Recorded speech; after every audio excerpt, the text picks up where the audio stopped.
இருக்கலாம். அது எப்படின்னா நிரந்தரமான ஒரு நிலைத்திருக்குதல். அவரோடு நம்ம எப்படி நிலைத்திருக்கணும், நம்ம என்ன செய்தா என்னென்னலாம் செய்தா அவரோட நம்ம என்ன செய்வோம் நிலைத்திருக்கோம் அப்படின்னா, முதலாவது காரியம் சங்கீதம் 37:27. சங்கீதம் 37:27. தீமையை விட்டு விலகி நன்மை செய், என்றென்றைக்கு நிலைத்திருப்பாய். தீமை விட்டு விலகி என்ன செய்யணும்? நன்மை செய்யும் போது நம்ம என்றென்றைக்கு என்ன செய்திருக்கோம்? நிலைத்திருக்கோம். ஆனா நன்மை எல்லாருமே செய்யறாங்க. ஆனா நன்மை எப்படிப்பட்டதா இருக்குன்றதுலதான் எனக்கு விஷயம் இருக்கு. ஏன் அப்படின்னா, ஆதியாகமம் 4வது அதிகாரம் 7வது வசனத்துல, அந்த அதிகாரத்துல காயினும் ஆபேலும் என்ன செய்வாங்க? காணிக்கைகளை கொண்டு போவாங்க. ஆனா ஆபேலுடைய காணிக்கையை கர்த்தர் அங்கீகரிச்சாரு, காயினுடைய காணிக்கையை என்ன செய்யல? அங்கீகரிக்கல. அப்போ அவனோட முகநாடி வேறுபட்டதை பார்த்து கர்த்தர் அவனிட்ட சொல்றாரு, நீ நன்மை செய்யாதிருந்தால் பாவம் என்ன செய்யும்? வாசப்படியில படுத்துக்கும். நன்மை செய்தால் உனக்கு மேன்மை இல்லையோ அப்படின்னு கேட்பாரு. அப்ப அவருடைய பார்வையில அவருக்கு பிடித்தமானது, அவருக்கு பெஸ்டானது கொடுக்கும் போது அது என்னது? நன்மை செய்வதற்கு ஒரு பெரிய விஷயமா இருக்கு. அப்போ அன்னைக்கு ஆபேல் வந்து கர்த்தருக்கு பிரியமானதை, அவருக்கு பெஸ்டானதை என்ன செய்தாரு? கொடுத்தாரு. அது அவருடைய பார்வையில ரொம்ப என்ன செய்யுச்சு? ஒரு நன்மையான காரியமா தெரிஞ்சது. அதனாலதான் காயின்ட்ட சொல்றாரு, நன்மை செய்தால் உனக்கு மேன்மை இல்லையோன்னு கேட்கிறார். இன்னைக்கு நம்மளுடைய நன்மை எப்படி இருக்கிறது?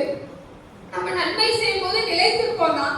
ஆனா நன்மை செய்கிறது அவருடைய பார்வையில என்ன செய்யணும்? அவருடைய பார்வைக்கு அது என்ன செய்யணும்? பிரியமாக இருக்கணும். நான் வந்து உதாரணம் எங்க அம்மாவை நான் சொல்லுவேன். எங்க அம்மா வந்து அவங்க நல்ல எல்லாத்துக்கும் ஹெல்ப் பண்ற ஒரு ஆளு தான். ஆனா அவங்க பண்ற விஷயம் எப்படி இருக்கும்னா, ஒருத்தங்களுக்கு ஒரு சேலை கொடுக்கணும்னா அவங்களுக்கு உள்ள பழசை அவங்க ஒரு நாள் என்ன செய்ய மாட்டாங்க, கொடுக்கவே மாட்டாங்க. போய் புதுசா எடுத்துட்டு தான் என்ன செய்வாங்க, கொடுப்பாங்க. இன்னொன்னு, அவங்க ஒரு புது சேலை கட்டிட்டு யாராவது நல்லா இருக்குன்னு சொன்னா கூட அதை துவச்சி நீட்டு அயன் பண்ணி அது எவ்வளவு விலைனாலும் என்ன செய்வாங்க, கொடுத்துருவாங்க. நான் சொல்லுவேன், நானும் உங்களை வந்து என்ன செய்ய மாட்டேன், இருக்கவே மாட்டேன் அப்படின்னு சொல்லி நான் சொல்லுவேன். ஆனா என் வாழ்க்கை வயதிலே எங்க அம்மா இறந்துட்டாங்க. எனக்கு அப்புறம் தம்பியும் தங்கச்சியும். இன்னைக்கு அவங்க செய்த நன்மையாலதான் இன்னைக்கு நாங்க 3 பேரும் குடும்பமா என்ன செய்யறோம், ஆசீர்வாதமாக இருக்கிறோம். இல்லையா? இன்னைக்கு என் தங்கை, அவ கணவரும் கேட்டிஸ்டா இருக்காங்க, பிபி முடிச்சுட்டாங்க. அவங்க கிறிஸ்டியா நகரம் டான்ஸ் சர்ச்ல அவங்க கேட்டிஸ்டா இருக்காங்க. அவளும் ஊழியத்தின் பாதையில இருக்கா. என் தம்பியோட வாழ்க்கையும் எங்க அப்பா உயிரோட இருந்தவர அப்படி என்ன செய்யல, இல்ல அவன் ரொம்ப மோசமா தான் இருந்தான். ஆனா அவங்க இறந்த பிறகு அவங்களுடைய வாழ்க்கையும் ஒரு பெரிய மாற்றம். இன்னைக்கு நாங்க வந்து எங்க குடும்பத்துல எல்லாரும் விடையும் இன்னைக்கு தாய் தகப்பன் இல்லாம தான் எங்களுடைய கல்யாணங்கள் நடந்துச்சு. எங்களுடைய நன்மையான காரியங்கள் எல்லாத்தையும் கர்த்தர் என்ன செய்தாரு, ஆசீர்வாதமாக நடத்தி கொடுத்தாரு. இதுக்கு காரணம் என்னன்னா, நான் எங்க அம்மாவை மட்டும் தான் சொல்லுவேன். அவங்க செய்த ஒரு நன்மையான காரியங்கள் தான் இன்னைக்கு எங்களை என்ன செய்யுச்சுன்னா, இந்த இடத்துல ஆசீர்வாதமாக கொண்டு நிறுத்துவதற்கு ஒரு பெரிய வாய்ப்பு.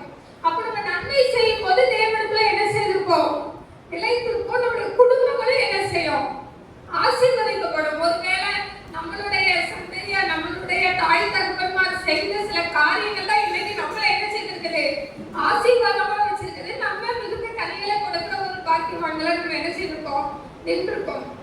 அப்போ முதலாவது நன்மை செய்யணும். செய்யும் போது நம்ம அவரோட நிலைத்திருக்கோம். இரண்டாவது விஷயம், சங்கீதம் 125 1வது வசனம். சங்கீதம் 125:1. கர்த்தரை நம்புகிறவர்கள் என்றென்றைக்கும் அசையாமல் நிலைத்திருக்கும் சீயோன் பர்வதத்தை போல் இருப்பார்கள். அப்ப அவரை நம்புகிறவர்கள் எப்படி இருப்பாங்களாம்? சீயோன் பர்வதம் போல் அசையாமல் என்ன செய்வாங்களாம், நிலைத்திருப்பார்களாம். பர்வதங்கள்லாம் என்ன செய்யாது, அசையாது. எப்பவுமே ஸ்டெடியா என்ன செய்திருக்கும், நிலைத்திருக்கும். நமக்கு சீயோன் பர்வதம் யாருதான்? நம்ம இயேசு கிறிஸ்து தான். அப்ப அவரோட நம்ம என்ன செய்யணும், நிலைத்திருக்கணும்னா அவரை என்ன செய்யணும், நம்பணும். நம்பணும்னா சும்மா இல்ல, எல்லா சூழ்நிலைகளையும் என்ன செய்யணும், அவர் மேல நம்பிக்கை என்ன செய்யணும், வைக்கணும். தன் ஐஸ்வர்யத்தை நம்புகிறவன் என்ன செய்வான், விழுவான். ஆனா கர்த்தரை நம்புகிறவனும் என்ன செய்வான், செழித்திருப்பான். ஒருவேளை நாங்க வந்து அன்னைக்கு எங்க அம்மாவை வந்து இறந்து போகும்போது நாங்களாம் 3 பேரும் தனியா அழலாம். எங்களுக்கு எதுவுமே என்ன செய்யாது, கிடையவே கிடையாது. ஆனா கர்த்தர் எங்களை நினைத்திருந்ததுனாலதான் நாங்க என்ன செய்யணும், இவ்வளவு ஒரு செழிப்பான வாழ்க்கைக்குள்ள என்ன செய்திருக்கோம்,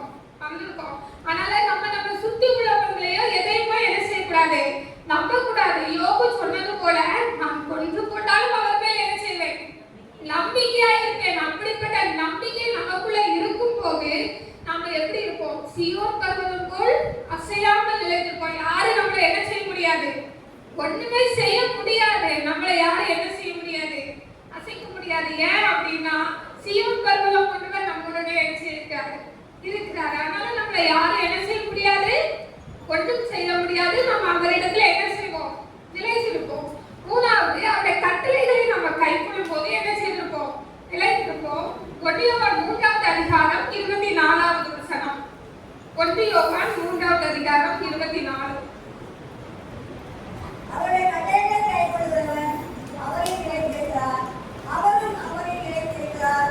அவர் நம்மில் நிலைத்திருக்கிறதை அவர் நமக்கு தங்களுக்கு ஆடினதை அறிந்திருக்கிறோம். அவருடைய கட்டளைகளையும் அவருடைய வார்த்தைகளையும் நம்ம என்ன செய்யணும்? கைக்கொள்ளணும். இது உதாரணம் தாவீது தான். தாவீது சொல்லுவாரு, நான் தேவனாய் கர்த்தருடைய கட்டளைகளையும் அவருடைய வார்த்தைகளை கைக்கொண்டது போல நீ என்ன செய்யணும்? அதன் கைப்படி நடக்கணும் அப்படின்னு சொல்லி சாலமோன் சொல்லுவாரு. ஒருவேளை தாவீது ராஜா கர்த்தருடைய கட்டளைகளுக்கெல்லாம் கீழ்பட்டு அவருடைய வார்த்தைகளை கைக்கொண்டே நடந்தபடினால்தான் அவர் என்ன செய்தாரு? நிலைச்சிருந்தாரு. எவ்வளவோ பாடுகள் ஒரு சூழ்நிலையில என்ன செய்யுச்சு? அவருக்கு இருந்தது. ஆனாலும் அவர் என்ன செய்யல?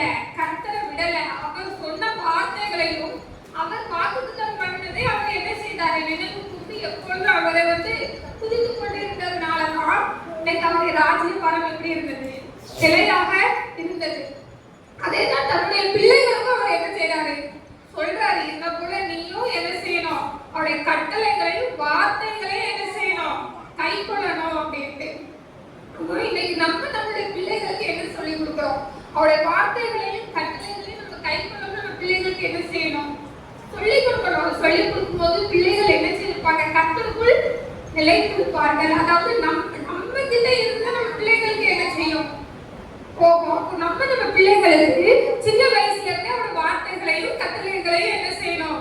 தாவீது தன் மகனிட்ட சொன்னது போல நாமளும் என்ன செய்யணும்? சொல்லி கொடுக்கணும். சொல்லி கொடுக்கும்போது எப்படி நம்ம கர்த்தருக்குள்ள நிலைச்சிருக்கிறோமோ அதே போல நம்ம பிள்ளைகளுடைய வாழ்க்கையை என்ன செய்யணும்? நிலைத்திருப்போம். நாலாவது ஒரு காரியம், அவருடைய சித்தத்தின்படி செய்கிறவன் என்ன செய்திருப்பான்? நிலைத்திருப்பான். 1 யோவான் 2வது அதிகாரம் 17வது வசனம். 1 யோவான் 2:17. உலகமும் அதில் இச்சையை ஒழிவதோ தேவனுடைய சித்தத்தின்படி செய்கிறவரோ என்றென்றைக்கும் நிலைத்திருப்பான்.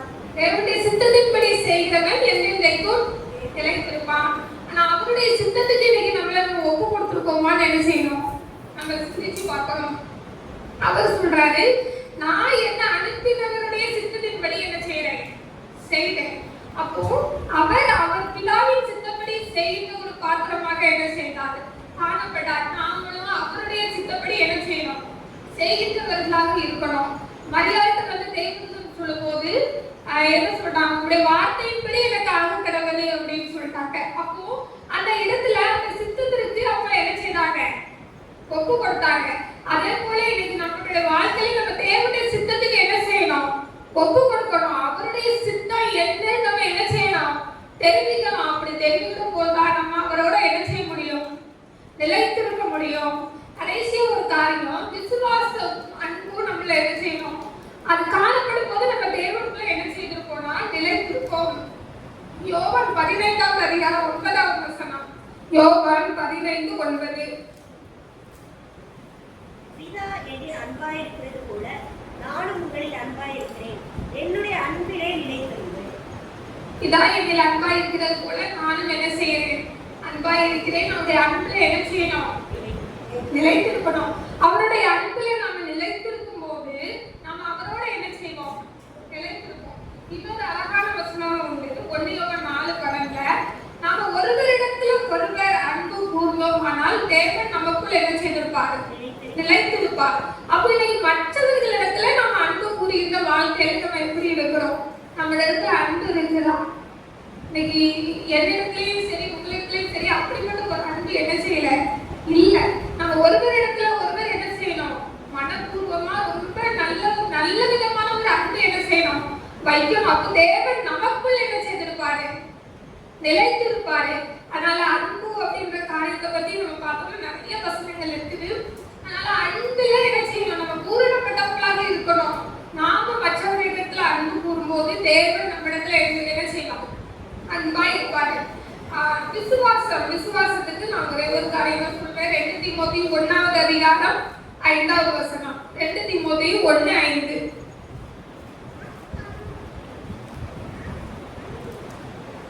அந்த விசுவாசம் உன்னை உன் பாட்டியாகிய லோகிசாலுக்கும் உன் தாயாகிய ஐனிகேயாளுக்கும் நிலைத்திருந்தது. அது உனக்குள்ளும் நிலைத்திருக்கிறது என்று நிச்சயித்திருக்கிறேன். விசுவாச வாழ்க்கையில அன்னைக்கு தீமோத்தேயு விசுவாச வாழ்க்கையில நிலைச்சிருந்தாரு. ஆனா அதுக்கு முழு காரணம் யாரு? அவங்க பாட்டியும் அவங்க அம்மாவும். அது ஒரு வெளிப்படையான சாட்சி. உங்க பாட்டியும் உங்க அம்மாவும் விசுவாசத்துல என்ன செய்தாங்க? நிலைச்சிருந்தாங்க. அதே போல அவர் என்ன செய்தாரு? நிலைச்சிருந்தாரு. விசுவாசம் என்பது கிறிஸ்தவ வாழ்க்கையில ரொம்ப முக்கியமான ஒரு விஷயம். அப்ப நம்ம விசுவாசத்துல நிலைத்திருந்தோம் அப்படின்னா அவருக்குள்ள நாம என்ன செய்திருக்கோம்? நிலைத்திருப்போம். நான் சொன்ன எல்லா காரியங்களும் தேவனோட நம்ம நிலைத்திருப்பதற்கான ஒரு என்னது வழிகள். ஆனா அனுதினமும் இந்த காரியங்களை நம்ம வாழ்க்கையில என்ன செய்யறோமா? கடைபிடிக்கிறோமா? நன்மை செய்யறோமா? கர்த்தரை நம்புறோமா? அவருடைய வார்த்தைக்கு அவருடைய சித்தத்துக்கு நம்ம செவி கொடுக்கிறோமா? விசுவாசத்துல அன்புல நம்ம நிலைத்திருக்கிறோமா? அப்படி நிலைத்திருக்கும் போது நம்ம மிகுதியான பலத்துல என்ன செய்வோம்? கொடுப்போம். யோவான் 15:7 ஒரு வசனம் இருக்கும். யோவான் 15:7 அது வாசிங்க.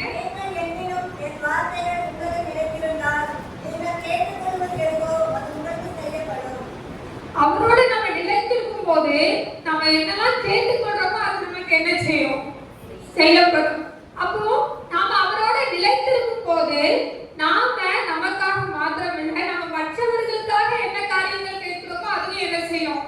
கொடுக்கப்படும். அப்படிப்பட்ட ஒரு கனி கொடுக்கிற பாத்திரமாக என்ன செய்யணும்? நாம என்ன செய்யணும்? இருக்கணும். அப்போ அவரோட நிலைத்திருக்கும் போது மிகுந்த கனிகளை என்ன செய்வோம்? நாமளும் கொடுப்போம். 2வது ஒரு காரியம் 2 கொரிந்தியர் 3:11. 2 கொரிந்தியர் 3:11 வாசிங்க. அன்றியும் ஒழிந்து போவதே மகிமை உள்ளதா இருந்ததானால் நிலைத்திருப்பது அதிக மகிமை உள்ளதா இருக்குமே. ஒழிந்து போகிற இந்த உலக காரியங்கள் நமக்கு அவ்வளவு மகிமை உள்ளதா இருக்கும் போது நிலைத்திருக்கிற பரலோக ராஜ்யம் எவ்வளவு மகிமை உள்ளதா இருக்கும். அப்ப அவரோட நம்ம நிலைத்திருக்கும் போது எப்பொழுதும் நிலைத்திருக்கிற அந்த பரலோக ராஜ்யத்துக்கு நம்ம என்ன செய்வோம்? பாத்திரமாங்களா இருக்கும். நம்ம நிறைய நேரங்களை என்ன செய்யறோம்னா எல்லாமே செய்வோம். அவரோட நிலைத்திருப்போம், அவரோட ஐக்கியமா இருப்போம். ஆனா நமக்குள்ளே என்ன வந்துடும்னா சோர்வு வந்துடும். நிறைய கஷ்டங்கள் வரும்போது நம்மளே அறியாம என்ன செய்வோம்? சோர்ந்துருவோம். ஆனா நம்ம உலகத்தின் காரியத்தின் பாதையில நடக்கும் போது நமக்கு என்ன செய்யும்? அது சோர்வா தெரியும். ஆனா நம்ம இந்த உலகத்தின் காரியங்களுக்குள்ளாக நம்ம என்ன செய்ய அழைக்கப்பட்டவர்கள் நாம் அல்ல. நமக்கு என்னது? நித்திய ஜீவன், பரலோக ராஜ்யம். அப்ப என்ன கஷ்டம் வந்தாலும் இன்னைக்கு அவர் வருகை இருந்ததுன்னா நம்ம நித்திய ஜீவனையும் அவரோட இருப்போமான்றது மட்டும்தான் நம்ம என்ன செய்யணும்? நினைச்சு பார்க்கணும். அப்படி நினைச்சு பார்க்கும்போது மகிமையுள்ள அந்த நித்திய ஜீவன் நமக்கு என்ன செய்யும்? கிடைக்கும். அதனால அனுதினம் அவரோட என்ன செய்யணும்? நிலைத்திருக்கிற வாழ்க்கை வரணும். ஏன்னா அவரோட நிலைத்திருக்கிறவன் என்ன செய்ய மாட்டான்? பாவம் செய்ய மாட்டான். தேவனோட நிலைத்திருக்கிற எவனும் என்ன செய்ய மாட்டான்? பாவம் செய்ய மாட்டான். நம்மலாம் சாதாரண மனிதர்கள் தான். அதனால அனுதினமும் நம்முடைய வாழ்க்கையில அறிந்தும் அறியாமல் நம்ம நிறைய பாவங்களை என்ன செய்வோம். ஆனா அவரோட நிலைத்திருக்கும் போது அதனாலதான் அதிகாலை நிலையில எழுப்பி அவரிடத்துல நம்ம ஒப்பு கொடுத்து ஜெபிக்கும் போது அன்றைய தினத்துல என்ன செய்வோம்? நம்ம அவரோட முழுவதும் நிலைத்திருக்க அவர் என்ன செய்வாரு? உதவி செய்வாரு. அதே வசனத்துல கடைசியா போய் என்ன இல்லாமல் உங்களால் என்னது ஒன்றுமே செய்ய முடியாது. எப்படி ஒரு கொடி ஒண்ணு வளரும் போது அதுக்கு சப்போர்ட் இருந்தாலும் அதெல்லாம் என்ன செய்ய முடியும்? கனி கொடுக்க முடியும். ஒரு கொடியால எப்பவும் தனியா என்ன செய்ய முடியாது? நிக்கவே முடியாது. அப்படிப்பட்ட வாழ்க்கை தான் கிறிஸ்தவ வாழ்க்கை. நாம எல்லாரும் எப்பொழுதும் என்னதான் கொடிகள் தான். நமக்கு சப்போர்ட் யாருன்னா இயேசு கிறிஸ்து தான். அவர் இருந்தா மாத்திரமே நம்ம என்ன செய்ய முடியும்? கனி கொடுக்க முடியும். அதனால அவர் இல்லாம நம்மளால ஒண்ணு என்ன செய்ய முடியாது? செய்யவே முடியாது. ஏன்னா அவருடைய கிருபை இருக்கிறதுனால தான் இன்னைக்கு நம்ம உயிரோட இருக்கிறோம். அவருடைய கிருபை இருக்கிறதுனால தான் இன்னைக்கு நம்ம இந்த ஆலயத்தில் வந்து உட்கார்ந்து இருக்கிறோம். அப்போ நாம எல்லாம் எப்பொழுதும் என்னதான் கொடிகள் தான். அவர் நமக்கு சப்போர்ட்டா இருக்கும் போது அவரை நாம என்ன செய்யணும்? ஏற்றுக்கொள்ளணும். ஏற்றுக்கொண்டு அவர் நம்ம சப்போர்ட்டா பிடிச்சிருக்கும் போது மாத்திரம் தான் நம்ம நிறைய கனிகளை என்ன செய்ய முடியும்? கொடுக்க முடியும். கர்த்தர் நாம இந்த செய்தியை ஆசீர்வதிப்பாராக. ஜெபம். அன்பின் பரலோக பிதாவே, அப்பா நன்றியோடு உம்மை துதிக்கிறோம் ராஜா. தகப்பனே, கேட்ட இந்த வார்த்தைக்காக நன்றி செலுத்துகிறோம். ஒருவன் என்னிலும் நான் அவனிலும் நிலைத்திருக்கும் போது அவன் மிகுந்த கனிகளை கொடுப்பான் என்று சொன்னது போல அப்பா, அனுதின வாழ்க்கையில நாங்கள் அப்பா உம்மோடு நிலைத்திருக்க எல்லாவற்றையும் கடைபிடிக்கணும் தகப்பனே. நன்மை செய்கிறவர்களாக ஒரு அன்பிலும் விசுவாசத்திலும் உம்மோடு நிலைத்திருக்க தேவன் நீங்க கிருபை செய்யுங்கப்பா. ஒருவேளை ஒரு யோகுவை போல கொண்டு போட்டாலும் அப்பா நான் மேல நம்பிக்கையாயிருப்பேன் என்று சொல்லி அவனுடைய வாழ்க்கை இறுதியில நிலையாயிருந்தது ஒரு ரெட்டிப்பான நன்மை பெற்றது போல அப்பா உம்மிடத்துல நிலைத்திருக்கிற பிள்ளைகளுக்கு நீங்க அப்படி ஒரு ஆசீர்வாதத்தை தேவன் நீங்க கொடுத்து தகப்பனே. வந்திருக்கிற ஒவ்வொரு பிள்ளைகளையும் குடும்பங்களையும் என் தேவன் நீங்க ஆசீர்வதிங்க தகப்பனே. என்னென்ன நன்மையான காரியங்களை பிள்ளைகள் எதிர்பார்த்து கொண்டிருக்கிறாங்களோ அந்த காரியங்களை எல்லாவற்றையும் என் தேவன் நீங்க வாய்க்க செய்யுங்க. இதுமான நேரத்தை நீங்க பொறுப்படுத்திக் கொள்ளுங்க. இயேசுவின் நாமத்தில் ஜெபிக்கிறோம் நல்ல பிதாவே, ஆமென்.